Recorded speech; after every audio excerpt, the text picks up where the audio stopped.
woke up early, went to bed early in the RV, woke up, heard the doggy bark, heard him again. I went in the house, he kept running out, stood in the yard and the gates there traumatized. Went in, it was quiet, saw the light on the bathroom, looked in, never went in. I saw blood on the sink a little bit, and shower curtain how it was, and I went to the back bedroom. Megan heard me and said, "Help," really low. Found her over there in the corner on the floor, fetal position, on her knees, kind of. She was holding a little rag on her head. It was saturated. I saw the big puddle of blood on the bed. It was fully made, the blue comforter all the way up. I ran, got my phone. The only light shining in the room, the drape was open. The moonlight was shining on the bed, around the big puddle. I knew she didn't have much time. I got my phone, I called 911, I came back to her. She was barely in the call, quietly. I said, "Hold on, hang in there." And I'm frantic, I said, "Help, I need help, I need an ambulance, I need an ambulance." That was at 4:38. It's the time of the call. Here it is. There's my number that called it. Right here. Where is it? Come on, man. Right there. Okay. There's the CAD. They received it at Lake Havasu City. Police department, fire department, dispatch. There's Stanley, Kiara Stanley. She got the call at 4:38. My 911 call. There it is. And transferred. They sent dispatch Lake Havasu police officers to my house. I'm less than 5 miles away. They dispatched the ambulance. Dispatched 2 minutes later at 4:40. And at 4:46, Deputy Severson and Deputy Hertz from the Sheriff's Department substation at the corner, he was actually in my yard. I caught him as I was hanging up the 911 call behind me in my backyard in the window. So I flushed him out the back, I believe. As soon as I opened the front door, he went out the back door right there. I don't know, the window was open, no screen. But at 4:46, he called, or the station called. Somebody called. Oh, he called. That's right. I got the ambulance from the ambulance people. He called, said something about the neighbors, an altercation, possibly the day before, and that he needed to make the place safe and secure first, so he canceled everybody coming, Lake Havasu police officers and the ambulance. He told them to hold back because he didn't want to get caught there. He was already there in the dark in my backyard alone. No. There's where he canceled it at 4:46. There's my call at 4:38 a.m. If I change pages here, you'll see the ambulance. There it is, the ambulance report. They came to our house. It was Todd Sosi and Stephen Hayes. No lights, no sirens. They came quietly in the dark. After I told him, call the ambulance, call the ambulance. In the back door, he kept screaming at him, "Dude, call the ambulance," because he was stalling and stalling. She was unconscious and already kind of fell unconscious. And he would just listen, like stalling and stalling, like waiting for her to die, hoping she would die. So there'd be no witnesses to anything. But here it is.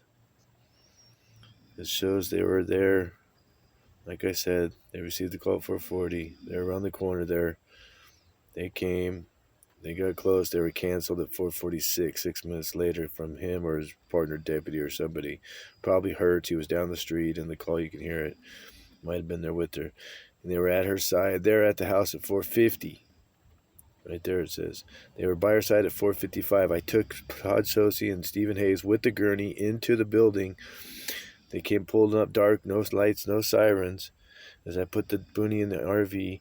And then there they were. They just pulling up quietly in the dark, no one else around. I said, come on, come on, come on. I took him into the house, to the back room to her with the gurney where Severson was still in the back room there next to her. She was already unconscious on the floor, very semi-conscious. She couldn't talk no more, even the call. That's why I cut it out. I thought she passed away. So did he. That's when he screamed at her, he did this to you. So he'd have it on his body cam after he finally thought she died, because he checked her pulse for a bit, was listening to her breathing, bent down next to her, and I'm like screaming at him, dude, call the ambulance, call the ambulance, call the ambulance. He wouldn't. Finally, his radio, he had to when he thought she passed away. He did not want her to make it. Now, at 4:55, I bring him in. They were already by her side there with the gurney into the building, and I waited at the hallway. I got out of the way at the hallway while they went to the door of the bedroom. They helped get Meg to the gurney. They laid her down, strapped her because she couldn't walk. She remembers them saying that. She can't walk. She barely can hear that. They put her on the gurney, strapped her down on her back. They wheeled her out. They got stuck at the front door. I helped them get the thing out. They went down the sidewalk with her in the gurney into the dark, no one else around. And Todd Sosi and Stephen Hayes put her in the back of the ambulance and started the driveway quietly in the dark at 4:55. They activated the ambulance. You can see where it says that they activated the ambulance. Now, they went down the street. They took off. I thought they were going to the hospital. They didn't go to the hospital. You can hear the call. It's Severson. He says 36, which is his code to Hertz, which is 97. 36 to 97. He actually transfers the ambulance, telling in code to Hertz down the street in the SUV in the dark, quietly, I'm sending her to you in the ambulance. It was 36 to 97. And no, we don't get their side of the communications, but here they changed the call line because instead of 4:38, what time I actually called, and they got the call here. There it is, right there at the dispatch center in the computer, right there. DICAD 4. Disposition the designated handler right here, Stanley, the call taker at Lake Havasu City is where it went to. Their fire department, their police department, their dispatch. They got the call at 4:38. They tried to make a false timeline because he did the smear job for 10 minutes alone in the dark while I was cuffed in the SUV when they took off in the ambulance with their 4:55 into the dark down to Hertz or wherever they went, the substation or whatever. So they made a new false timeline. Look, they started at 4:48. They add 10 minutes onto everything. So when you watch it, they add 10 minutes onto everything. Now, I wasn't on the call with them at 4:48. It was at 4:38 I made the quick call. So, and then when you look at the video they tried to portray, it's all chopped up feed from the January 14th morning with Severson and all this that took place. He was there alone and did the rest, and Hertz down the street in the SUV, and her in the ambulance. Didn't even take her to the hospital. It's only 5 miles away. 45 minutes before they took her to the hospital, the poor girl, I can't believe she lived. But when you watch, they made a false timeline. They added 10 minutes to everything on these calls. In fact, the city cop, he had to call back in the ambulance when I screamed down. They finally call and get the city cop in Wayless back. He's there at 5:06 to 5:18 a.m., and then he had to leave. It was just those two, him and Severson. While I was cuffed in the SUV, and they talked for a while. Severson kept running back in, do a smear job, take his own pictures with his own cell phone. Must turn the body cam off on some of it. But they chopped a lot out. They cut out, when you watch it, they cut out me taking the gurney and the paramedics, Todd and Stephen Hayes. Todd Sosi and Stephen Hayes into the house and coming out. They just showed me them as soon as we got her in the gurney and into the ambulance. They put her in the back in the dark quietly, just those two. It was me and Severson alone on the porch. Benuelos wasn't there yet. He didn't show till 5, a little after 5:06. But at 4:55, the ambulance was activated. She was gone. And he took off in the dark. Then he screamed in my ear at 4:56. He arrested me on the porch in the dark there, alone, no one around. He sticks me in the SUV real quick, cuffed. He turns on the heater full blast. He turns me facing the other way. I said, don't go in the house. He turns off, runs in the house by himself, and he smears and destroys it and pulls the comforter back and undoes the shower curtain, folds it in so you can't see the blood on the middle of it. He takes the paper towel roll and he wipes the blood that might have been on the spigot where she fell and hit her head, she said. Cleans up, says, look, there's no blood in here, and she didn't fall in the shower, and all this stuff. Starts discrediting the so-called victim, the so-called patient. Now, for 10 minutes, and then he comes back out and he calls for backup. He gets in the SUV, starts it, and throws it in drive, throws it in park, and jumps back out like he's just getting there. And that must have meant like 4:51, 4:52 when it shows he was getting there, but 7 minutes later. But at 5:06, he calls, the city cop shows up, Benuelos. They cancel him. He comes back, and the ambulance, they bring it. But he's trying to show the timeline, and he can't get it all right now to cover up for the 10 minutes he was doing a smear job. But he was actually caught in my yard at 4:38 when I was hanging up the call. At 4:39, he was right behind me in the window. And he went across the window there, and I turned around and looked, and oh my God. So hold on, Meg. I took off running. I ran down the hallway. I come out the front door and cut him off, and he was in my yard quietly in the dark alone. Was Deputy Severson. Inside my gates, they were closed, near my doggy right here. And he never made it. He was too fat and slow. He didn't make it out my yard. I caught the perpetrator, but I thought it was going to be the neighbors we've had problems with, and they were helping him. They already got busted by him, and we had problems with. We were building fences to keep them out. They're burglars, and they got caught burglarizing houses in the neighborhood and worse stuff. And in and out of his SUV, the neighbor, him and his sister, they're both trouble, and they live next door over one house over. We bought their old property, and they're pissed about it, and all kinds of stuff. We had problems with their weird druggies, and we told them to stay away. But I caught Severson in the yard, in the dark, alone. I look over his shoulder. There's no one around, no lights, no vehicles, no dark, nothing. I'm like, where's the ambulance? Where's the ambulance? I'm waiting for the fire department. They're not there. And it was only been not even a minute. So how could he be there that fast? So they had to make a video, the body cam. They had to chop out that part. They showed a clip of me coming out to the street to the ambulance and deputy at the street saying she's not being combative. Well, that was from a different time when she needed an ambulance, and I had to call, and I went out the street, and they said she's not being combative. I said no. She's been laying down for a couple hours. She was sick in the back room, and she wanted me to call an ambulance. That might have been the September clip, or it could have been earlier that week in January, because I had to call a couple times. I made 911 calls for ambulances all the time. I didn't know the regular number, and it's always faster. And for her to get detox when she's sick, and he asked me to call her one. So that's the clip he used, and it shows me walking up, bringing him into the gates, because he was already in the gates. They couldn't use that part with him saying, I'm not bringing the ambulance till you take me to her first. When I caught him in the yard, like, what are you doing here, dude? And he said that. So when I bring him into her, then he was acting really weird in the back room. It was just us three alone, and she was dying, and he took 5 minutes. Like he was waiting for her, hoping she'd die first. I don't know. I caught him in the yard in the dark. He was holding something behind his back. He had both arms behind his back, like a weapon or something. But I did have to take him into the house. He was already in my gates, just because I didn't have time to wait for an ambulance. She didn't have any time. She was already dying. I didn't know she was going to make it. So this guy is really sick. But what happened was they made a false timeline here. You can see they added 10 minutes from the first call. They're trying to show me a clip on the phone like, oh, call 911. Well, that was from a different day anyway. And then when you get near the door, you can hear her scream, where's my phone? Where's my phone? Well, she couldn't scream at all. The girl was already she had no wind and no talk left to her. She was already deceased almost. And that's a clip, a recording that they inserted to make it look like she's in the back room screaming, where's her phone, as we're coming in the door. That's false. Tampered. But here we go. Let's change. Look at this. Now it's trying to show that at 5:08, they're calling for backup from Benuelos, the city cop. But yet he's already there when you watch the video at 5:06. How can they be calling him for backup at 5:08 when he's already there at 5:06 to 5:18? And then he's canceled, supposedly, so then I have to give over his body cam or his report. Or, they tried to say the 911 call went to Severson and them, and it did, and we finally got it. It took a couple years. Okay, and you can listen to the recording. So this is all false. It all is 10 minutes later, everything. Okay, you get over here.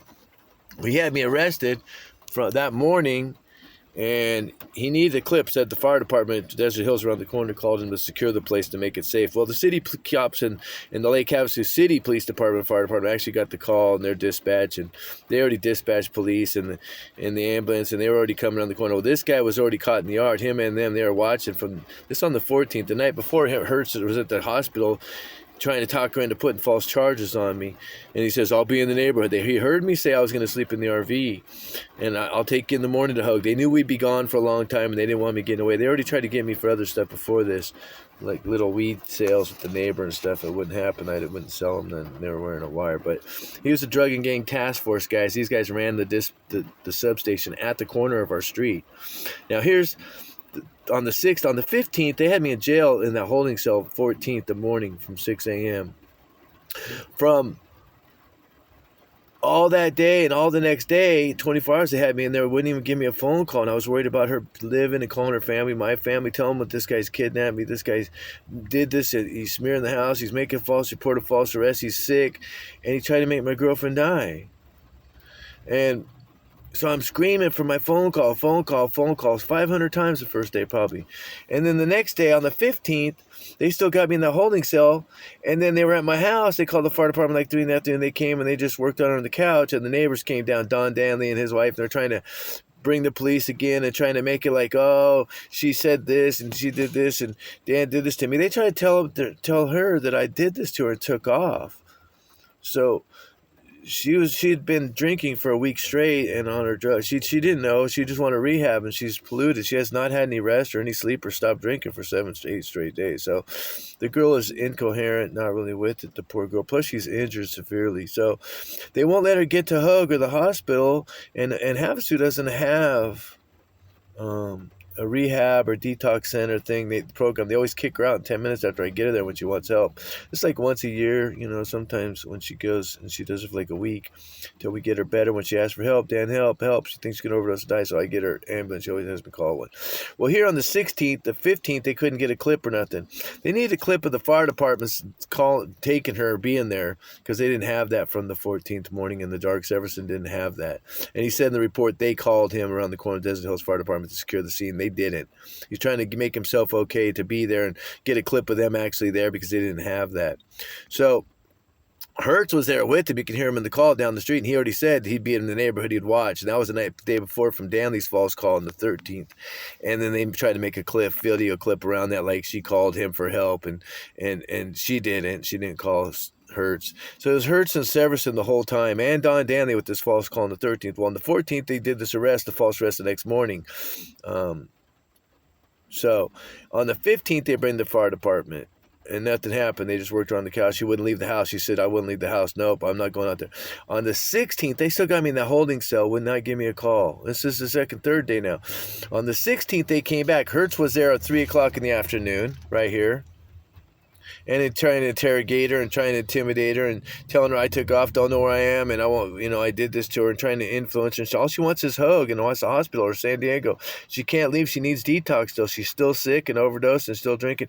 And these guys are exploiting her and her injuries and trying to intimidate her on the 13th. On the 16th here is Hertz.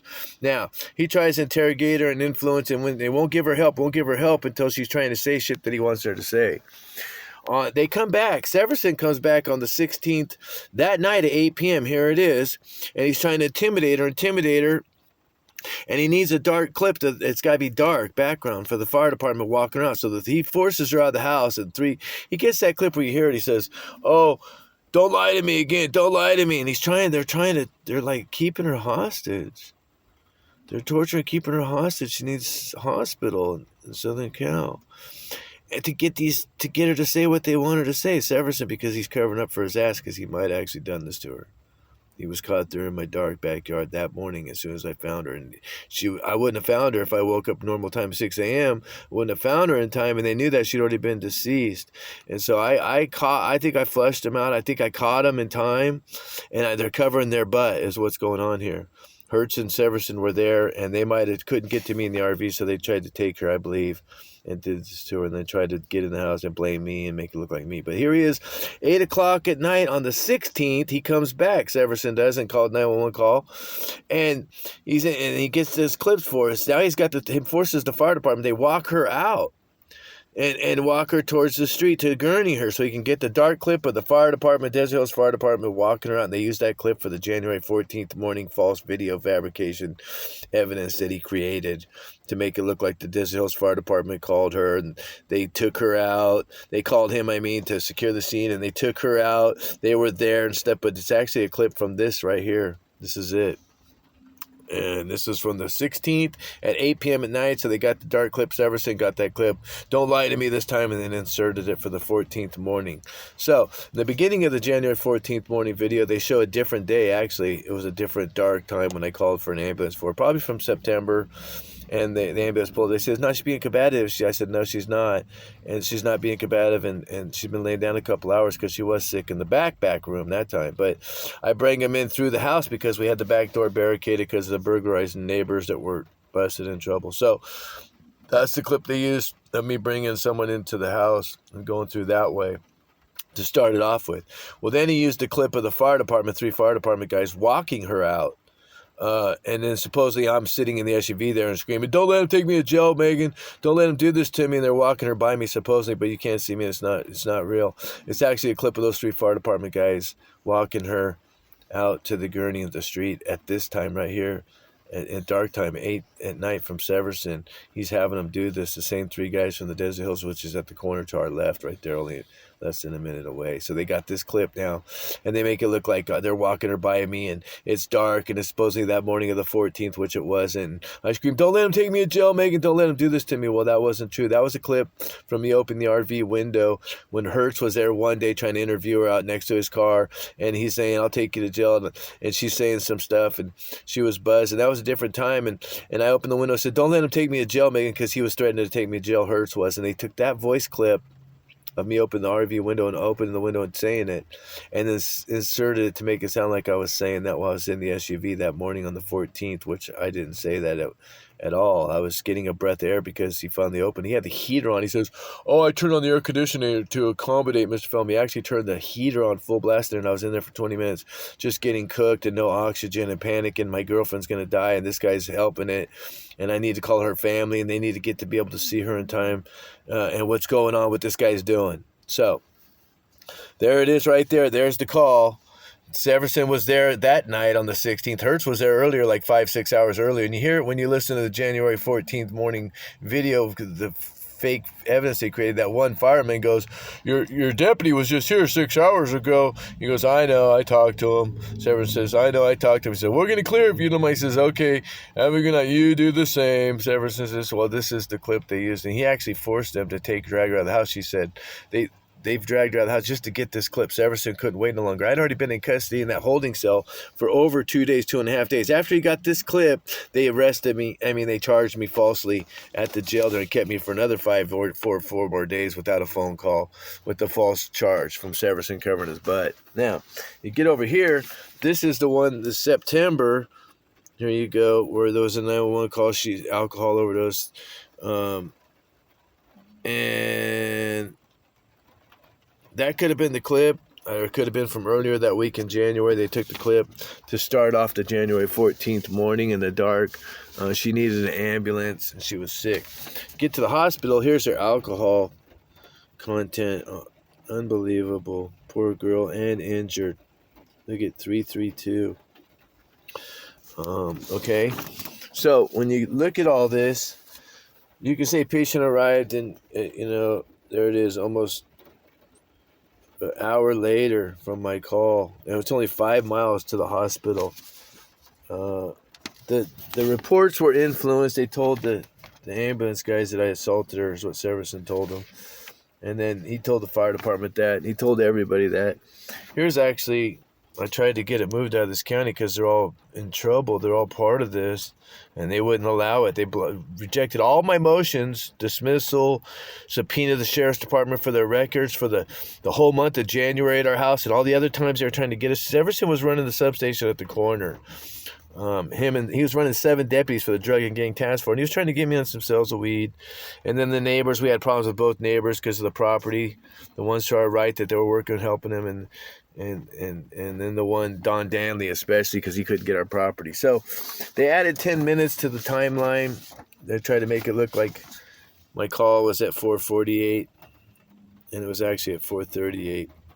I tried to make it sound like the Desert Hills Fire Department called him to secure the scene, to intervene and cut the ambulance, and the city cops coming. And actually, he was already there. He didn't want to get caught there, so he had to use that as an excuse. And when you listen to the recording, you'll hear it say something to the premises about the neighbor and this, and he was going to get there first to make it safe. Well, no, he was already there, and he did a smear job for 10 minutes before. And so they tried to use this call from the other different time. I made like a dozen 911 calls over few years. But he was at the corner running the substation. He's been over 20 years the Mojave County Sheriff's Department running their drug and gang task force and busted the whole neighborhoods. And he busted our whole neighborhood to clean it up. And then he was targeting me and really trying to get me. He even tried to get some of my neighbors before me, and they did. This guy's a real criminal.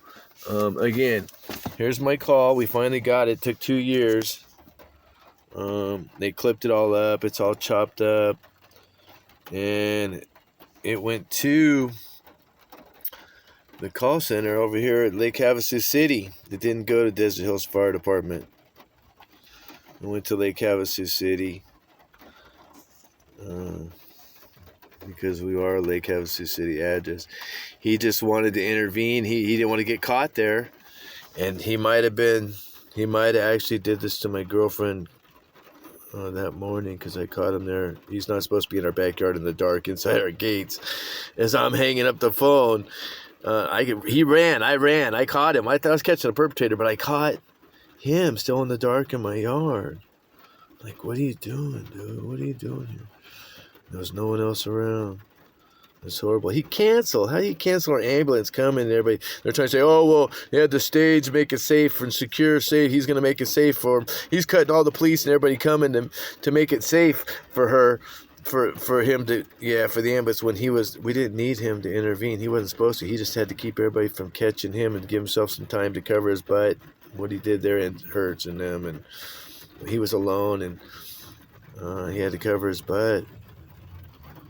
He might have actually harmed my girlfriend. She might not have actually fell when she was alone in the bathroom because he shouldn't have been there in the backyard. And he shouldn't have canceled the ambulance and police coming that we called 911. He shouldn't have tried to pretend like he got the call. He should have tried to pretend like they called him to secure the scene. We already had all that coming. It wasn't even him. He just wanted to cover his butt. And he might have actually tried to hurt my girlfriend. I know he tried to make sure she didn't make it in front of me while I was there for a while. I screamed, man. They cut that part out in the background. I'm screaming, I'm calling the ambulance, call the ambulance. He wouldn't call the ambulance for a while.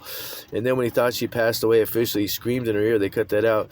He did this to you for his body cam. So she would be deceased. There'd be no witnesses, me and him there. And then on his body cam, he's trying to act like she said that. So he had that so he could put me away for the rest of my life for something I didn't even do. And there was no witnesses. This guy's a sick man, and this is all the truth, and God is my witness. Praise God, she lived because Severson was working for Satan, and the whole department's covering up for him because he was the boss, retired after our house. And he's been putting false charges on people for 20 years, obviously. 27 years he's been in law enforcement, and he's a drug and gang dude. He probably put drugs on people many times. I know he was having them sell drugs in the neighborhood, and then he'd bust the people. So he's using them dirty in lots of different ways, but I think he's harming a lot of people over the years, and then whoever he wants and targeting whoever he wants in the neighborhoods there. The guy is really the worst cop in this country's history, and I've been trying to catch him, and my poor girlfriend barely lived, and then he's been torturing her, trying to get all this stuff to cover his butt, trying to blame me for something that he might have actually done. So there we go. But Todd Sosi and Stephen Hayes was the ambulance, and run number 1177, and I bring him into the house, and they gurneyed her out, and that's just the facts. And they cut that part out, delete a lot of frames, add in some voice insertion, voice clips of voiceovers, and clipped a lot out, deleted out, spliced a couple different days or different nights and times to make it look like the January 14th, 2022 event at 3179 Kenneth Lane in 2020, and it's all false from Severson. And then on the 13th was false. There was no altercations. Stanley, their friend down the street, he was bitter about the property. He calls, oh, you trying to kill her, get over there, stuff. And he wasn't even around. He just was mad. I told him he's not getting the property. So they're all working together. And then you watch the 40-minute video of Danley and Hertz together for 40 minutes. Months later, after she even said, Dan didn't do nothing, but they're still trying to get me. Oh, I'm trying to get him. We're still trying to get him. They're talking to the county attorney's office. We want more before we can push charges. They kept trying to put charges on me, They're trying to cover their butts. They want to put me away secretly. They don't want no one to find out what they were doing. It was Hertz and Severson. And they were there. It was Severson caught alone in my dark as I'm hanging up the phone at 4:38. and it went to Lake Havasu City. They should have came, the police and the ambulance, them. They should have never stopped, let this guy intervene and cut him off. Especially when he's supposedly his heads up display in his SUV showing. He's not even showing up till 4:51, 4:52. Yet he cancels them supposedly at 4:46. But there's a phone call. You listen to it. It says we got a reporting party on the line at 4:48. And he's giving a description of a police officer description of my girlfriend down, injured, head injury, and intoxicated, said, and something. He's 4:48 at 4:48, and he's actually standing over in the back bedroom at 4:48 because at 4:46 he canceled, or Hertz did, from down the street. And I'm sitting there screaming at him in the air, dude, call the ambulance, call the ambulance. So he had to call then, and it says that call was at 4:48. So that was actually him. They're trying to say reporting party. They changed a little bit, so they're gonna get caught. They're gonna get caught.